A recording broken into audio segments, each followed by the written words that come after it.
सभी का खून शामिल है इस मिट्टी में, सभी का खून शामिल है इस मिट्टी में, किसी के बाप का हिंदुस्तान थोड़ी है। ये लाइन आपने ज़रूर सुनी होगी और ये लाइन जब लिखी और पढ़ी जा रही होगी तब ये कभी नहीं सोचा गया होगा कि इस लाइन को लिखने के लिए कितना कूबा चाहिए। आज के कोई भी कवि या कवित्री इस तरीके की लाइन को लिखने से पहले 100 बार सोचने लगे हैं। क्यों? क्योंकि हमारा समाज ऐसा बना दिया गया है जिसमें अशफाक उल्लाह खान और अब्दुल हमीद जैसे क्रांतिकारी योद्धाओं के बारे में अब चर्चा करते वक्त भी सोचना पड़ता है। क्योंकि जब आप किसी ऐसे क्रांतिकारी के बारे में बात करते हैं जिसने अपने सीने पर जब गोलियां खा खा कर उसको छन्नी बना दिया, तब एक बार भी नहीं सोचा कि हिंदुस्तान में हिंदू और मुस्लिम में इस तरीके का भेदभाव किया जाएगा। हमारे देश में अब जिस तरीके का भेदभाव और जिस तरीके का बंटवारा शुरू होता जा रहा है, ये हम सभी लगातार देखते रहते हैं। पहले ये कुछ राजनीतिक पार्टियों की तरफ से किया जाता था, फिर कुछ जाहिलों की तरफ से किया जाने लगा, लेकिन अब तो इसे पूरा सरकारी जमला उल्हाकर ऐसा पेश किया जा रहा है जैसे अब इसे पूरा सरकारी संरक्षण दिया जा रहा है। अब मैं आपको जो बताने जा रही हूँ वो आप सुनिए। इसमें से बहुत से ऐसे लोग होंगे जिनको इस बात से हैरानी नहीं होगी, लेकिन हम जैसे लोगों को इस बात से हैरानी इसलिए हो रही है क्योंकि अब जो ठेले वाले हैं, जो पटरी व्यापारी हैं, जो छोटे ढाबा चलाने वाले लोग हैं, उन सभी को अपनी दुकानों के सामने इस बात को उल्लेखित करना होगा कि वो किस जाति, किस धर्म, किस मजहब से आते हैं। यानी कि अगर ठेले पर फल बेच रहे हैं, सब्जी बेच रहे हैं, तरकारी बेच रहे हैं, भजिया बेच रहे हैं, तो आपको अपने ठेले पर अपना नाम लिखना होगा और ये बताना होगा कि आप कौन है। अब सामान्य सी बात है कि ऐसा नाम जानने का अधिकार होना चाहिए, भाई कौन बेच रहा है पता होना चाहिए, लेकिन ये क्यों हो रहा है ये आपको पता ही होगा।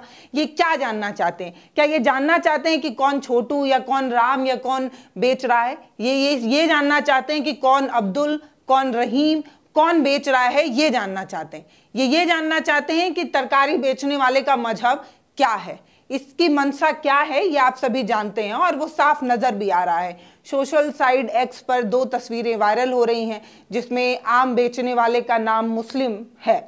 अब सामान्य सी बात है कि जो एसपी साहब हैं अभिषेक जी, उनका ये कहना है कि ये शांति व्यवस्था बहाल करने के लिए इस तरीके का निर्णय लिया गया है कि जो कांवड़ यात्री हैं उनका जो रूट है 240 किलोमीटर का जो रूट है जो मुजफ्फरनगर में पड़ रहा है, उस रूट पर जितने भी ढाबे हैं, जितने भी ठेले वाले हैं जो खास सामग्री बेचते हैं, उनको अपने नाम का बोल्ड अक्षरों में, मतलब साफ साफ पढ़े जाने वाले शब्दों में लिखना होगा अपना नाम, इसलिए ताकि जो कांवड़ यात्री हैं वो जो खाद्य सामग्री जिससे खरीद रहे हैं उनको ये पता चल पाए कि सब्जी, तरकारी, भाजी और ढाबे वाले का नाम क्या है। और सिर्फ संचालक का नाम नहीं, उसमें जितने लोग काम करते हैं, यानी कि एक ढाबे वाला है, उसमें जो झाड़ू लगाने वाला है, पोछा लगाने वाला है, टेबल पोछने वाला है, खाना परोसने वाला है, खाना बनाने वाला है, सबका नाम बोल्ड अक्षरों में, बड़े और साफ पढ़े लिखे जाने वाले अक्षरों में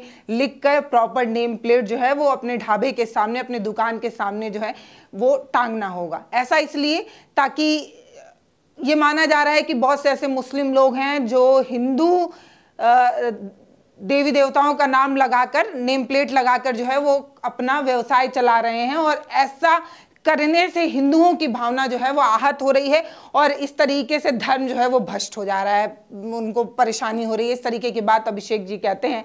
अभिषेक जी जो हैं वो एसपी हैं मुजफ्फरनगर के और उनका ये कहना है कि ऐसा शांति व्यवस्था बहाल करने के लिए किया गया है। मार्ग पे फलों के ठेले पे एक लिस्ट लगवाई गई है उनके नामों की, किस तरह का ये निर्देश दिया गया है?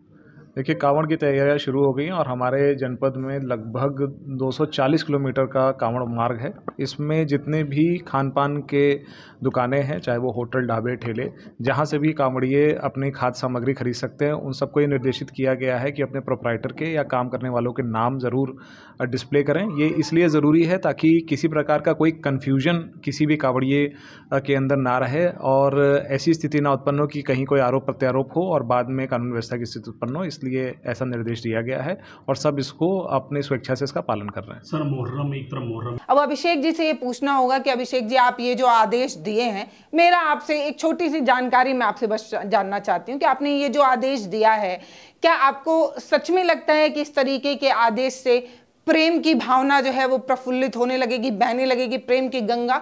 इस तरीके से फिर से जो बंटवारा है, जो आपसी मन में जो पीड़ा है या आपसी मन में जो कड़वाहट है वो और बढ़ेगी ही। और अभिषेक जी, आपसे एक बात और पूछना था, क्या आपको आर्टिकल 15 के बारे में पता है? आर्टिकल 15 तो यही कहता है ना कि एक राज्य में रहने वाले तमाम लोगों को किसी भी जाति, किसी भी धर्म, किसी भी मजहब, किसी भी लिंग, किसी भी आधार पर भेदभाव नहीं किया जा सकता, सबको एक बराबर माना जाएगा, ऐसा तो संविधान कहता है। और उसी संविधान को ठीक से पालन कराने की जिम्मेदारी आपकी है, तभी तो आपने खाकी वर्दी पहनकर संविधान की रक्षा करने का और उसको ठीक से पालन कराने की जिम्मेदारी के लिए आपको तनख्वाह मिलती है। लेकिन अभिषेक जी, आपने जो इस तरीके का फरमान जो आपने दिया है और जिसकी वजह से छोटे छोटे जो ठेले वाले हैं, छोटे आम बेचने वाले लोग हैं, वो अपने नाम को लिखकर फल बेच रहे हैं। ये सामान्य सी बात है कि अगर कोई भी मुस्लिम फल वाला होगा, उसका व्यवसाय तो पूरी तरीके से चौपट ही माना जाएगा, क्योंकि बहुत सारे ऐसे लोग होंगे जो नाम उल्लेखित होने की वजह से, आपने देखा होगा कि पिछले कई ऐसे वीडियोस हैं जिसमें आधार कार्ड लेकर पहले पहचान की जाती थी और जो मुस्लिम होते थे उनको कैसे लोग जो है वो मारने लगते थे, कैसे उनको टॉर्चर करते थे। और ये सब जो भी होता है वो पता है किस वजह से होता है? हमारी मेन स्ट्रीम मीडिया की वजह से। हमारे वो तमाम टीवी चैनल्स जो लगातार झूठ फैला कर आपके दिमाग में वो कूड़ा भरते रहे और बाद में जब पता चला कि वो जो कूड़ा वो फैला रहे थे वो फेक है, उसकी माफ़ी तक उन्होंने नहीं मांगी। उन्होंने कैसे तबलीगी जमात कह के और न जाने क्या कह के आपको बताया कि देखिए ये प्लेट जूठी करते हैं, देखिए ये खाने में थूकते हैं, देखिए ये नाली के पानी से फल को धुलते हैं, देखिए ये करते हैं, देखिए ये वो करते हैं। और बाद में वो सारी वीडियोस जब फेक निकल जाती हैं तो उसकी माफ़ी तक नहीं मांगते। ये वो पत्रकार हैं जो आपके पूरे जहन में जो है वो जहर घोल चुके हैं। सच में हमें फ़र्क पड़ता है इस बात को कि फल बेचने वाला मुस्लिम है या ये हिंदू? सच में आपको फ़र्क पड़ता है क्या? मुझे तो सब्जी से मतलब है, फल से मतलब है, एक सीधी सी बात। लेकिन एक बात बताऊं, ये इस तरीके की फालतू की चीज़ें क्यों बनाई जाती हैं? ये इसलिए बनाई जाती हैं ताकि आपका ध्यान सच में इस बात पर ना जाए कि आपका बेटवा जो इंजीनियरिंग की पढ़ाई कर चुका है, आपका बेटा जिसके लिए आपने लाखों लाख रुपए बर्बाद कर दिए हैं, उसकी प्लेसमेंट तक नहीं हो पा रही। वो प्लेसमेंट जो पहले इतनी महंगी फीसों को देकर जब आप अपने बच्चों को पढ़ाते थे तो कम से कम इस बात की गारंटी हुआ करती थी कि आपके बच्चे को नौकरी मिल जाएगी। अब लाखों लाख बच्चे लगातार बेरोजगार होते जा रहे हैं, उनकी प्लेसमेंट जो है वो अब नहीं निकल रही है। और ऐसा सिर्फ एक कोर्स में नहीं हो रहा है, मैं लगातार कई वेबसाइट्स को पढ़ रही हूँ। मैं लगातार इंडिया टुडे पिछली बार अपने संकलन में ये निकाला था कि कैसे इंजीनियर्स की नौकरी जो है वो खत्म होते जा रही है, IT सेक्टर में काम करने वाले लोगों की नौकरियां खत्म होते जा रही है। लगातार नौकरियां जो है वो खत्म होते जा रही हैं और जो युवा है उसके पास नौकरी का ऑप्शन नहीं है। और आपका जो बच्चा है वो बेरोजगारी से परेशान है, जो युवा हैं वो बेरोजगारी से परेशान है, जो मिडिल क्लास है वो अब दिन प्रतिदिन गरीब होते जा रहा है, उसकी परचेजिंग पावर कम होती जा रही है। और आपको हैरानी होगी इस बात की जब आपको ये कहा जाता है कि आपका जो देश है वो अर्थव्यवस्था के लिहाज में बहुत तेजी से ग्रो कर रहा है, बहुत आगे बढ़ रहा है, लेकिन सच में आपको मूर्ख बनाया जाता है। एक बड़ी आबादी जो मिडिल क्लास थी वो गरीब बन चुकी है और कुछ चुनिंदा लोग जिनके पास बहुत ज़्यादा पैसा आ चुका है, उन सभी को जोड़कर एक औसत अनुमान लगाकर ये बताया जाता है कि देखिए देश की अर्थव्यवस्था तो आगे बढ़ रही है, लेकिन फिर भी 80 करोड़ लोग आज भी 5 किलो राशन पर मजबूर हैं। ये देश की उपलब्धि है और इस बात पर चर्चा ना हो इसलिए बार बार मजहब का वो अफीम आपको चटाया जाता है। ये बताया जाता है कि आप जो है वो इस बात की चर्चा ही मत कीजिए कि आपके पास जरूरी दवाइयों को खरीदने भर का पैसा नहीं है। किताबों पर हम GST लगाएंगे, कलम पर हम GST लगाएंगे, हर चीज़ पर हम आपसे पैसा वसूलेंगे और जो दवाइयों पर जो मूलभूत जो ज़रूरत है वो आम इंसान तक नहीं पहुंच पा रही है। देश के जो बच्चे हैं वो लगातार भूखे हैं और इस बात को सुनकर और हैरानी होती है कि ये जो बच्चे जो कल के भविष्य हैं उनको 2 जून की रोटी नहीं मिल पा रही और ये सिर्फ 14 महीने के छोटे मासूम बच्चे हैं, इन सबको पोषण आहार नहीं मिल पा रहा। और एक अभी का आंकड़ा जो मैंने पढ़ा था उसमें इस बात की हैरानी थी कि जो भारत की पूरी आबादी है उसका 50% ऐसा हिस्सा है जिसकी जांच कराई जाए तो ये पता चलेगा कि हमें मूलभूत जो पोषक तत्व मिलने चाहिए वो हम सभी के पास नहीं है। ये देश की उपलब्धि है। लेकिन हमें क्या बताया जाता है,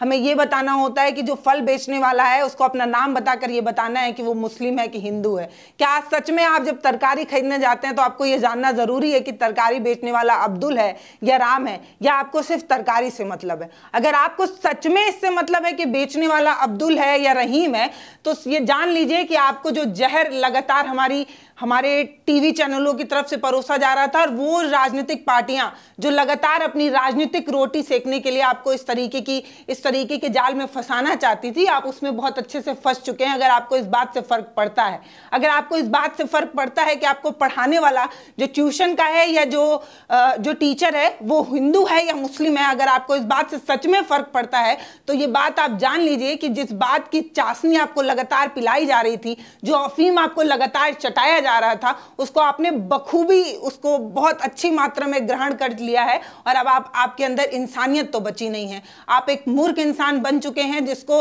किसी भी तरीके से कभी भी मूर्ख बनाया जा सकता है। मुझे नहीं फर्क पड़ता, क्योंकि मुझे पता है कि देश की आजादी के लिए बलिदान देने वाले हिंदू भी थे और मुस्लिम भी थे। गोलियां जब चली थी तो सीना सबका छलनी हुआ था, चाहे वो हिंदू था चाहे वो मुस्लिम था। अब आपको बताया जाता है कि मुसलमान गद्दार हुआ करते थे, मुसलमानों ने ये किया, मुसलमानों ने वो किया।